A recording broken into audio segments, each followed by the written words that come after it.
बल्कि मेरे गौसे पाक का आलम तो ये था कि माँ के पेट में थे, माँ को छींक आती थी, माँ अल्हम्दुलिल्लाह कहती, गौसे पाक माँ के पेट से यरहमुकिल्लाह की आवाज बुलंद करते थे कि सेम कहानी दोनों जगह मिल जाएंगी। अभिमन्यु ने पेट में बैठ करके वो चीज सुन ली, यहाँ पर ये चीज सुन भी ली और यहाँ पर तो बोल भी दिया। सीखने वाली बात है। तकरीबन 4-5-6 हफ्ते का जब फीटस होता है तब उसके अंदर में कान वगैरह बनने की प्रक्रिया चल रही है। बच्चा थोड़ा सा चीजों को रिस्पॉन्ड करना सीख सकता है वूम के अंदर में भी, लेकिन ये कहना कि उसको शब्दों का पता होगा, उसे भाषा का पता होगा और उसे ये चीज समझ भी आएगी और वो बोल भी पाएगा, वो अंतर है। क्योंकि बचपन में हार्डवेयर वगैरह बन रहे हैं और जो भाषा का हार्डवेयर है वो बन गया है। तो आवाजें वगैरह सुनी जा सकती हैं लेकिन भाषा नहीं। मतलब कि भाषा के लिए हमारे ब्रेन के अंदर में स्पेसिफिकली स्पेसेस हैं डेडिकेटेड कि लैंग्वेज कॉम्प्रिहेंशन के लिए। और इसका सबसे बड़ा उदाहरण यही है कि वो बच्चे जिन्हें पैदा होने के बाद अगर सामने से कोई बोलने वाला न मिले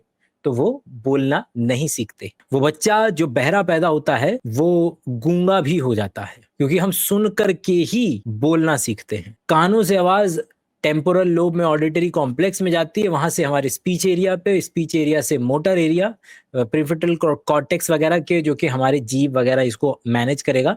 तो बच्चा जब सुनता है बेटा पा पा पा पा, तब वो उसको मिमिक करने की कोशिश करता है, इस तरीके से धीरे धीरे सीखता है। तो ये बात इसलिए पॉसिबल नहीं हो सकती। मैं या सबको खास नसीहत समझे, वसीयत समझे, ये गिरे से बांध लेना है। सरकार आला हज़रत रहमतुल्लाह अलैह की तहकीकात पर अपनी अक्ल के घोड़े नहीं दौड़ाने, और अगर कोई घोड़े दौड़ाने वाला मिले उसके पीछे जाना नहीं है। अरे कितना ही बड़ा नाम, आला हजरत जिंदाबाद। ये सेंट्रल आइडिया है किसी भी धर्म, किसी भी पेट्रियार्कल सोसाइटी, किसी भी मिसोजिनिस्टिक आइडिया, कोई भी आइडियोलॉजी जिसे हम कहते हैं। और वहां पर जब इस बात को प्रोपेगेट किया जाने लगे कि आप क्रॉस क्वेश्चन नहीं कर सकते, बचपन में स्कूल में जाते हैं तो आप टीचर से क्रॉस क्वेश्चन नहीं कर सकते, बुरा माना जाएगा, थप्पड़ लगा दिए जाएंगे। मदरसे में या कहीं और जाते हैं तो वहां पर क्रॉस क्वेश्चन नहीं कर सकते। वो जगहें जो इनसे जुड़ी हुई हैं और जो अलाउ करती हैं क्वेश्चंस को, दे आर कंपैरेटिवली बेटर। मतलब सब चीजें स्पेक्ट्रम पे ही हैं, लेकिन एक मदरसा या मंदिर जहां क्रॉस क्वेश्चनिंग अलाउड नहीं है, कंपैरेटिवली बुरा है एज कंपेयर टू जहां पर क्वेश्चनिंग, वाद विवाद अलाउड है, किया जा सकता है। वहां से एक उम्मीद जागती है कि शायद आप जो भी रास्ता चुनेंगे अंततः आप ही को चुनना है, मगर आप वो सोच समझ करके पूरे बिलीफ के साथ और अपनी सेटिस्फेक्शन के साथ चुनेंगे। औरत को जितने लेवल पे अधिकार दिया जाता है उतने पे ही बेहतर होता है। आज अगर हम औरत को अपने ऊपर से अधिकार दे देते हैं, तो मेरे रैपट मारे, या मैंने कल को उसके रैपट मारा तो कल को मेरे रैपट मारेगी। आज मैंने उसके रैपट मारा, वो कल को मेरे रैपट मारेगी, तो क्या कहोगे आप? ये उसका अधिकार था रैपट मारने का? ये उसका अधिकार था क्या रैपट मारने का? अधिकार नहीं है मारने का। किसका? मेरा भी अधिकार नहीं है। वो मेरी औरत है, वो मेरी औरत है, मेरा अधिकार है जी, मेरा अधिकार है। मैं अपनी बीवी को तो दूसरे की, आपकी बीवी है, आपने रैपट मारा, दूसरी बीवी को पब्लिक के सामने नहीं मार सकते। आप तो उनके पब्लिक के सामने नहीं मार सकते। पब्लिक के सामने किसी को जलील नहीं किया जा सकता। घर के अंदर मारोगे? घर के अंदर अगर मेरी औरत गलत चल रही है तो मुझे अधिकार है उसे सही चलाने का, ना कि दूसरे को अधिकार है उसे चलाने का। आप गलत जा रहे हैं जी, मुझे अधिकार है चलाने का। ताली बज रही है, थोड़ा ताली दिखा दो। हाँ, मेरा अधिकार है भैया, मेरी औरत को सही करना। अगर आप गलत प्यार नहीं, उसे पहले हमारे यहाँ 3 चीजें दी जाती है। उसे प्यार से समझाओ, उसे तरीका समझो कि आप ये काम गलत कर रहे हैं, कि इस तरह कर रहे हैं आप, तो उसका अधिकार इस तरह होता है। जब वो नहीं मानती, अगर वो मेरे रैपट मार रही है, मेरे साथ बदतमीजी कर रही वो, तो फिर मेरा हक बनता है मैं उसे सही तरीके से। ठीक है, आपको पर्सनल मामला हो सकता है। मैं रैपट का बात ही नहीं कर रहा हूँ, मैं रैपट मारने की बात ही नहीं कर रहा हूँ। मैं बात कर रहा हूँ कि महिलाओं को रैपट मार सकती है। आपने कहा रैपट मार सकती है। पूछा आपसे कि अगर आप मार सकते हो, क्या वो नहीं मार सकती आप? नहीं, औरत का अधिकार नहीं होता। आखिरी में मतलब बीच में ऐसा लगा कि भाई थोड़ा सा सही रास्ते पे आ रहे हैं, लेकिन आखिरी तक जाते जाते उन्होंने अपनी पोजीशन क्लियर कर दी कि नहीं, औरत को कोई अधिकार नहीं है किसी को भी रट्टा मारने का, आदमी का अधिकार है। और हमारे तो जाकिर नाइक साहब ने भी ये बात कही है कि भाई मिसवाक से टूथब्रश, उस जमाने में टूथब्रश तो होता नहीं था, मिसवाक ही होता। तो मिसवाक जो डंडी होती है पेड़ की, आप उससे मार सकते हैं। और ऐसे मार रहा है कि निशान ना पड़े, वरना लोग देखेंगे तो क्या कहेंगे। बहुत सारे लोगों को ये कंफ्यूजन है कि फेमिनिज्म का मतलब होता है कि औरत का साथ दे देना आंख बंद करके। उन सभी लोगों को मैं बात क्लियर कर दूं कि फेमिनिज्म का मतलब इक्वालिटी है। जिस शब्द का इस्तेमाल मेरे से इसलिए किया गया क्योंकि वो अगेंस्ट पेट्रियार्की के खिलाफ इस शब्द का इस्तेमाल होना था। लेकिन जिस तरीके से पेट्रियार्की का उल्टा मेट्रियार्की नहीं हो सकता, पेट्रियार्की का उल्टा इक्वालिटी होता है।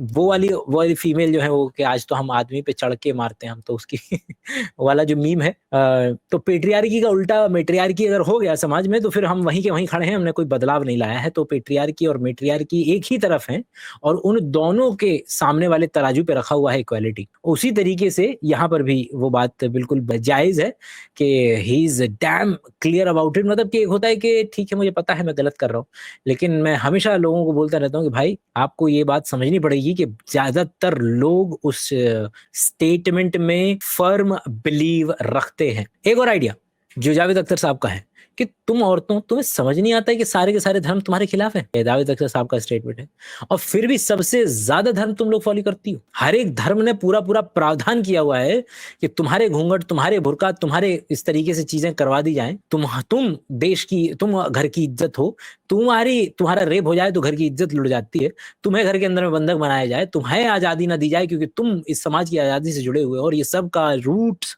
धर्म में मिलती हैं। तो तुम्हें क्यों नहीं समझ में आ रहा है कि ये सारे के सारे धर्म तुम्हारे पीछे पड़े हैं। विकास देवी कीर्ति साहब की लाइन कि भाई औरत को इस तरीके से कन्विंस कर दो कि उसे लगे कि हाँ वाकई में वो सैक्रिफाइस कर रही है। घर में जब वो आखिरी वक्त खाना खाए तो उसे लगे कि ये तो औरत का बलिदान होता है, औरत है ही इस पौधे की चीज कि वो जब सब घर में सब खा लेते हैं तब खाती है। तो उसको पहले ही इतना ज्यादा बता दो, बोल दो कि तुम तो वहां पर हो भाई, तुमको इंसानी हुकूक की क्या जरूरत है, तुम तो देवी हो, तुमको तो इंसानी हुकूक की जरूरत ही नहीं है। और आई कैन गारंटी यू कि किसी भी व्यक्ति, किसी भी इस्लामिक स्कॉलर के पास चले जाएं, वो ठोक बजा के बोलेगा कि हमसे ज्यादा कोई औरतों को आजादी नहीं देता। और इनके पास चले जाएं दूसरे धर्मों के पास, हमसे ज्यादा औरतों को कोई आजादी नहीं देता।